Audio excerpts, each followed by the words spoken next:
Hello दोस्तों, स्वागत है आपका आपके अपने channel Indira TV the story box में। आज हम आप सभी के सामने एक नई कहानी के साथ आए हैं। कहानी ईदगाह हिंदी साहित्य के प्रसिद्ध रचनाकार मुंशी प्रेमचंद द्वारा लिखी गई है। यह सर्वप्रथम चंद्र पत्रिका में 1938 में प्रकाशित हुई थी। ईदगाह यह कहानी एक छोटे से बालक की है। वह मात्र 8 वर्ष का है। ईदगाह प्रेमचंद की उर्दू में लिखी हुई कहानी है। इसमें एक अनाथ बालक की कहानी बताई गई है।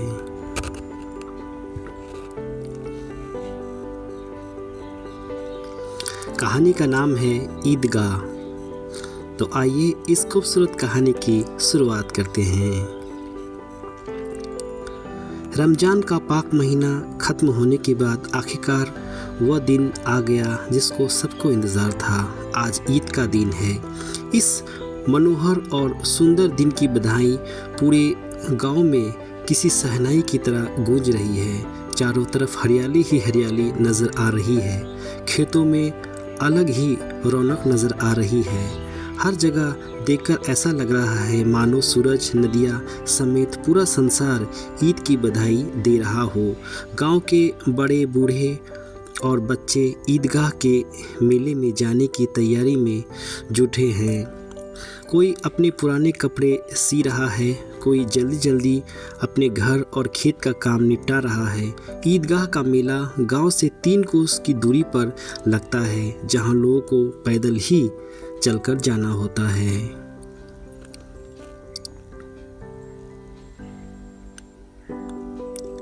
ईदगाह में जाने को लेकर सबसे ज़्यादा खुशी लड़कों में नज़र आ रही है।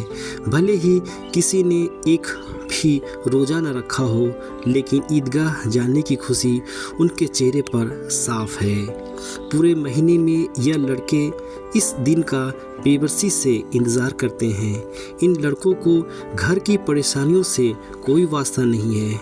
घर में सेवैया बनाने के लिए दूध और शक्कर हो या ना हो, इन्हें तो बस सेवैया चाहिए। उन्हें नहीं मालूम कि उनके अब्बू गांव के चौधरी कयाम अली के घर भागते हुए जा रहे हैं ताकि उनके घर में आज ईद के दिन चूल्हा जल सके, वे अपने बच्चे को सेवैया खिला सके। आप देख रहे हैं Indira TV the story box. उसी गांव का गरीब बच्चा हमीद सबसे ज़्यादा खुश है। हमीद 5 साल का एक दुबला पतला गरीब सूरत वाला लड़का है। हमीद के पिता पिछले ही साल हैजा से मर गए थे। उनकी माँ का शरीर भी पीला पड़ गया था, जिसके बाद वह भी इस दुनिया से चल बसी। गांव में किसी को पता नहीं था कि हमीद की अम्मी के शरीर का रंग पीला क्यों हुआ था। परिवार के नाम पर हमीद के पास एक बूढ़ी दादी थी जिनका नाम अमीना था। अमीना अपने हमीद को बताया था कि उसके अब्बा बहुत सारे पैसे कमाने और उसकी मम्मी अल्लाह के घर उसके लिए अच्छे अच्छे खिलौना लेने गई है। यह सब सोचकर और दादी की ऐसी बात सुनकर हमीद बड़ा खुश रहता था। वह कहता जब उसके अब्बू और अम्मी वापस आएंगे तो ढेर सारे पैसे और खिलौना से वह अपने दोस्तों मोहसिन, महमूद, नूरे और सामी को चिढ़ाया करेगा। अपनी गरीबी से हमीद और अमीना दोनों ही वाकिफ़ थे। हमीद के पास एक ही जोड़ी जूते नहीं थे, उसके पास सिर्फ एक पुरानी और गंदी टोपी थी। यह सब सोचकर बूढ़ी अमीना अपनी कोठरी में बैठे रो रही थी कि आज ईद का दिन भी उसके घर में खाने के लिए कुछ नहीं है। वह ईद के दिन को कोस रही थी कि जब उसे ऐसा ही अंधेरों में रहना है तो ईद आती ही क्यों है। तभी कोठरी में हमीद आता है और दादी से कहता है, तुम डरो मत, मैं मेले से सबसे पहले आ जाऊंगा। आप देख रहे हैं Indira TV the story box. बूढ़ी अमीना परेशान थी कि गांव के सभी बच्चे अपने माता पिता के साथ मेले जा रहे हैं। वह हमीद को अकेले गांव से इतना दूर कैसे भेजे? कहीं वह मेले की भीड़ में खो गया तो वह क्या करेगी? उसके पास जूते भी नहीं हैं, 3 कोस कैसे चलेगा? पैरों में छाले पड़ जाएंगे। उसी दिन अमीना ने गांव के फरहीन के कपड़े सिए थे। बदले में उसे 8 आने मिले थे, जिसमें से 3 आने उसने हमीद को मेले घूमने और मिठाई खाने के लिए दिए और बाकी 5 आने अपने पर्स में रख लिए, ताकि ईद के दिन घर पर धोबन, नाई और चूड़ीहानी आए तो वो उसे सेवैया खिला सके। कुछ ही देर बाद गांव का एक दल सज धज कर मेले की तरफ निकल पड़ा। मेले के रास्ते में जाते हुए बड़ी बड़ी इमारतें, बगीचे, कॉलेज, क्लब सब दिखने लगे। हमीद अपने दोस्तों मोहसिन, महमूद, नूरे और सामी के साथ मेले देखने घर से निकल पड़ा। रास्ता काफ़ी लंबा था, इसलिए हमीद अपने दोस्तों से बात करते करते मेले की तरफ जा रहा था। आप देख रहे हैं Indira TV the story box.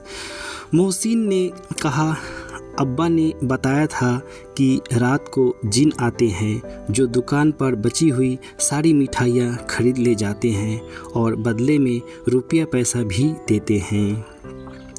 Hamid को मोहसिन की बात पर यकीन आया। उसने पूछा, जिन को रुपये कहाँ से मिलते होंगे?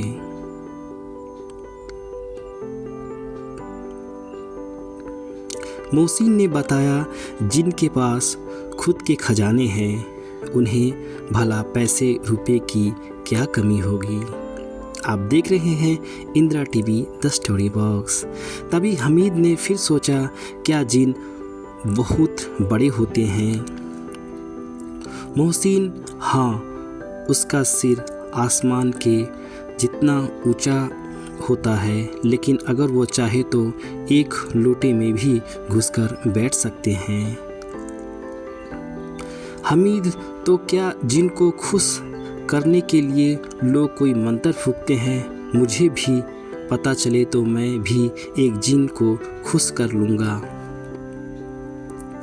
मोहसिन, मुझे तो नहीं पता, लेकिन सुना है चौधरी के पास कई जिन हैं, उनके जिन तो चोरों और चोरी हुई चीज़ों को भी बता देते हैं। एक दिन जुमराती का बछुआ खो गया था। 3 दिन के बाद जब नहीं मिला तो चौधरी के पास आए। चौधरी ने फट से बता दिया कि उसका बछड़ा मवेशी खाने में है। अब आगे उन्हें ईदगाह जा रहे लोगों की दूसरी टोलियां मिलने लगी। थोड़ी देर में ईदगाह भी नज़र आ गई, जहां पहुंचकर सबने एक इमली के पेड़ के नीचे नमाज़ पढ़ी। नमाज़ पढ़ने के बाद सबसे पहले लोग मिठाई और खिलौने की दुकान पर पहुँचे। हमीद को छोड़कर महमूद, मोहसिन, नूरे और सामी सभी एक एक पैसे देकर घोड़े और ऊँट पर बैठकर सवारी का आनंद लेने लगे।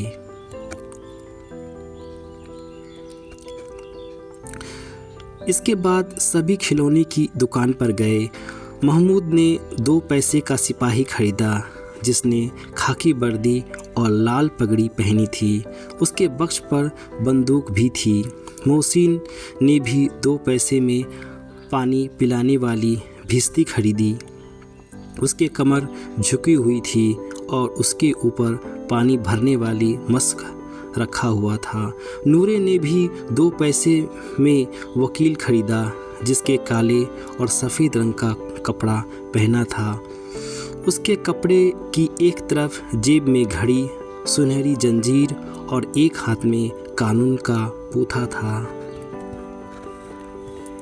वही हमीद सोच रहा था कि अगर ये खिलौने एक बार नीचे गिर जाए तो बर्बाद हो जाएंगे, इसलिए उसने खिलौने को खरीदने में दिलचस्पी नहीं दिखाई। लेकिन मन ही मन वह उन खिलौनों को हाथ में लेने के लिए उत्सुक हो रहा था।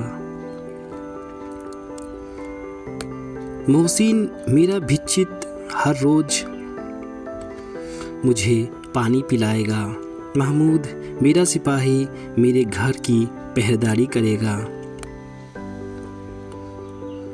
नूरे मेरा वकील हर दिन नया मुकदमा लड़ेगा।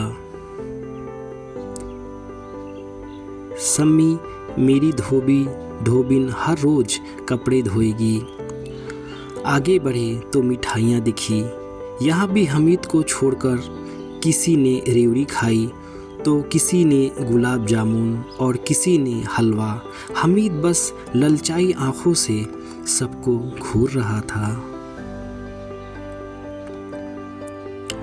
मोहसिन ने चिढ़ाते हुए कहा, हमीद रेवड़ी खा लो, इसकी खुशबू बहुत अच्छी है।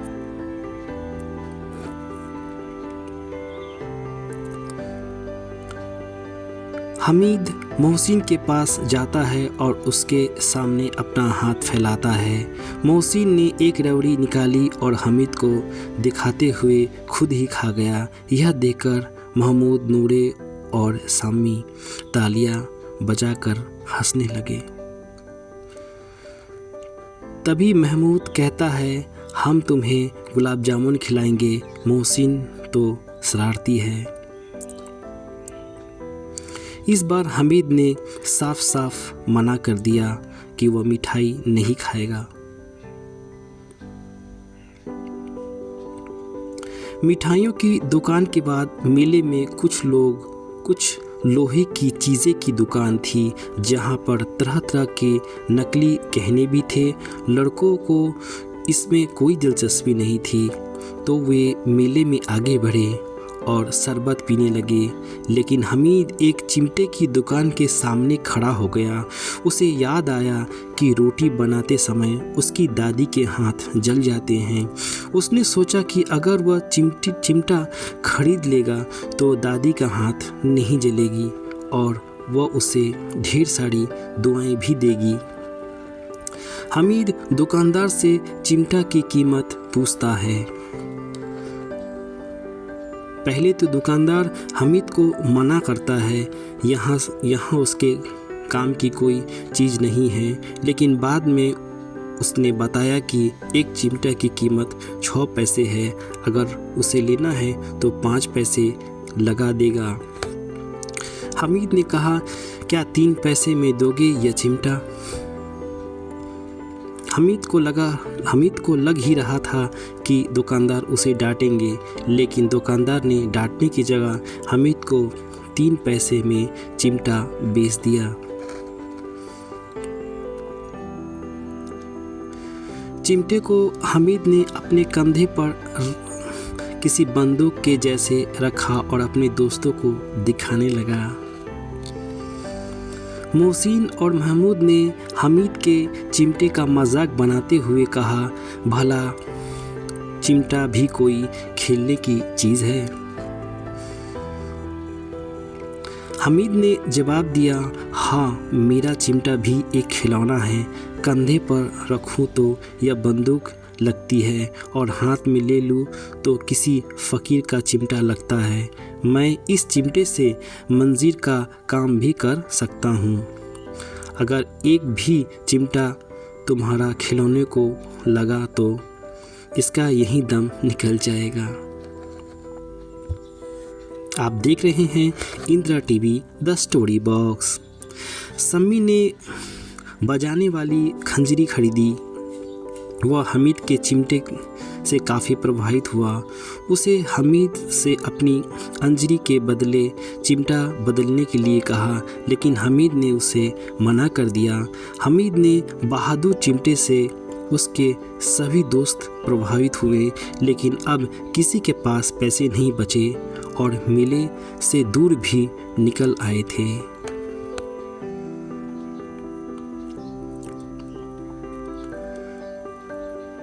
मेले से वापस घर आते समय बच्चे ने दो दल बन गए थे।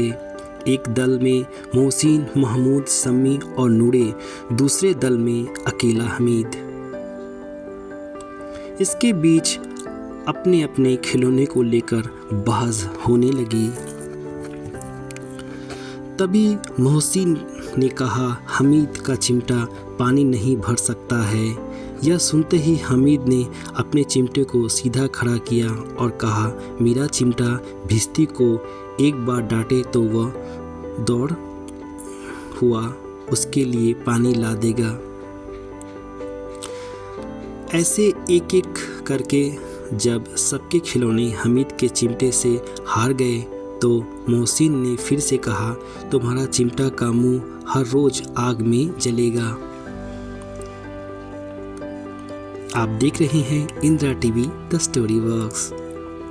इस बात को सुनते ही हमीद ने कहा, आग में तो बहादुर ही कूदते हैं। तुम लोगों के खिलौने पूरे दिन घर में रहेंगे और मेरा बहादुर चिमटा हर दिन आग में कूदेगा।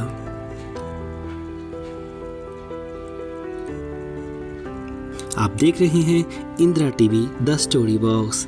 ऐसे ही उसकी बहस थोड़ी और भी आगे बढ़ी, लेकिन अंत में हमीद और उसका बहादुर चिमटा जीत गया। बाकियों ने भी सोचा कि उसके खिलौने कुछ दिनों में टूट जाएंगे, लेकिन हमीद का चिमटा सालों साल नया बना रहेगा। आप देख रहे हैं Indira TV the story box. कुछ देर तक चली उसकी आपसी बहस के बाद आखिर सभी के बीच सुलह हो गई। सुलह के नाम पर सभी बच्चे एक एक करके हमीद का चिमटा अपने हाथों में पकड़ते और हमीद भी एक एक करके उनके खिलौने को देखता।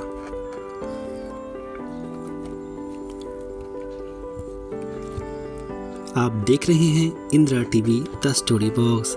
हमीद ने सारे खिलौने देखने के बाद कहा, मैं तुम लोगों को बस चिढ़ा रहा था। भला कोई चिमटा कैसे किसी खिलौने की बराबरी कर सकता है। यह खिलौने बड़े सुंदर हैं। ऐसा लगता है कि बस अभी के अभी ये सारे बात करने लगेंगे।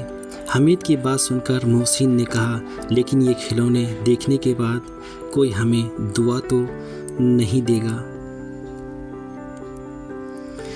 इतने में महमूद मियाँ बोल पड़े, दुआ छोड़ो भाई, यह मिट्टी के खिलौने देखकर कहीं अम्मी जान हमें मारने ना लगे। आप देख रहे हैं Indira TV the story works. अपने दोस्तों की बात सुनकर हमीद मन ही मन काफ़ी खुश हो रहा था। उसे यकीन था कि उसका चिमटा देखकर उसकी दादी बहुत खुश होगी और उसे दुआएं देंगी।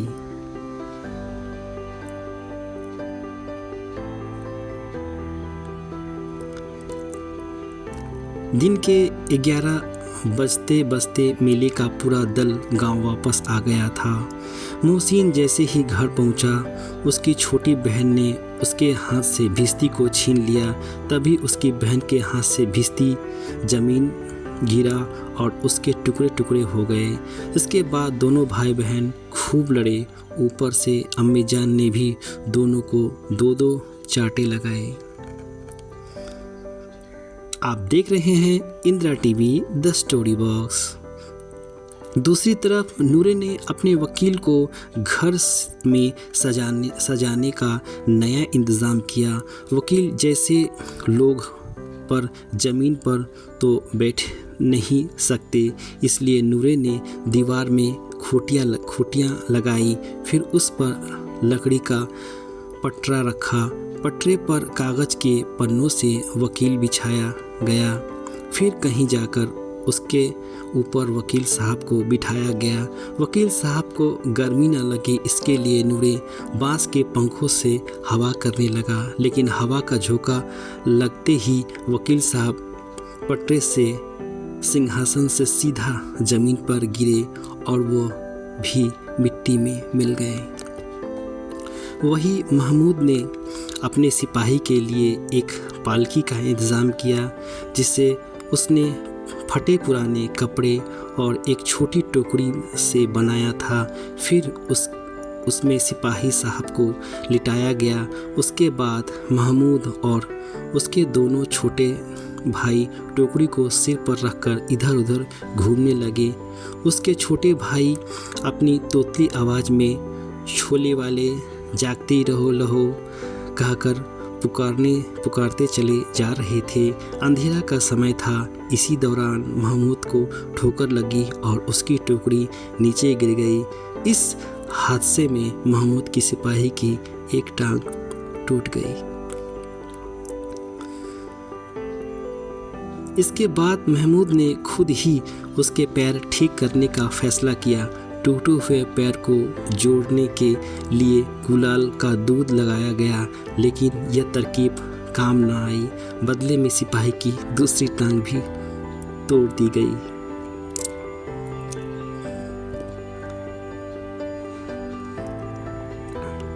अब हमीद मियाँ की बात करें तो जैसे ही अपने घर पहुंचा, उसकी दादी ने उसे गले लगा लिया। फिर उसके हाथ में चिमटा देकर बड़ी हैरानी से पूछा, यह चिमटा किसका है? हमीद, मैंने मेले से खरीदा है। अमीना, कितने पैसे में? हमीद, 3 पैसे में। इतना सुनते ही बूढ़ी अमीना छाती पीटते हुए रोने लगी। हमीद को कोसने लगी कि कितना बेवकूफ़ लड़का है ये, दिन भर कुछ खाया पिया नहीं और मेले में जाकर सारे पैसे से यह चिमटा खरीद कर लाया। फिर उसने हमीद से गुस्सा से पूछा, मेले में कोई और चीज़ नहीं थी क्या जो तू लोहे का चिमटा लेकर आया है? आप देख रहे हैं Indira TV the story box. Hamid ने उदास मन से कहा, रोटियां बनाते हुए तुम्हारी उंगलियां जल जाती है, इसलिए मैंने ये चिमटा खरीद लाया। हमीद की बात सुनकर बूढ़ी अमीना एकदम से चुप हो गई। उसके पास छोटे नादान बच्चे को कहने के लिए कोई शब्द नहीं थे। वह बस हमीद का त्याग और प्यार की भावना देखकर हैरान थी। मन ही मन सोच रही थी कि मेले में न जाने कितने खिलौने रहे होंगे, 1000 रंग बिरंगी मिठाइयाँ होंगी। फिर भी इस बच्चे ने अपने बारे में न सोचकर अपनी बूढ़ी दादी का ख्याल किया। वह अब बस अपना दामन फैलाकर रो रही थी और हमीद के लिए दुआएं दिए जा रही थी। हमीद बस बूढ़ी दादी के आंखों से गिरते आंसुओं को देखे जा रहा था।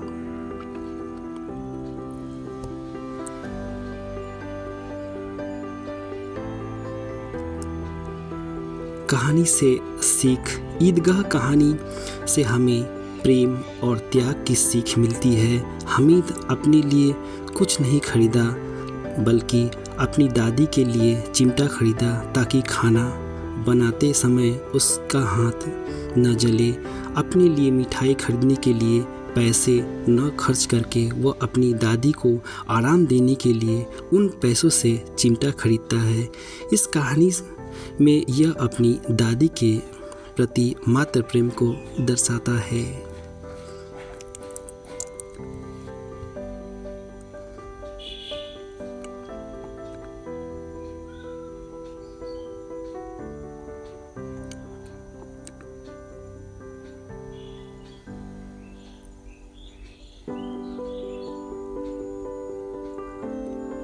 अगर आपको हमारी ईदगाह कहानी पसंद आई हो तो इसे अपने मित्र के साथ शेयर करें।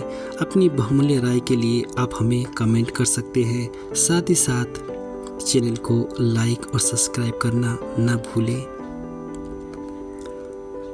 अपना ख्याल रखिए। धन्यवाद दोस्तों। फिर मिलते हैं अगली कहानी में।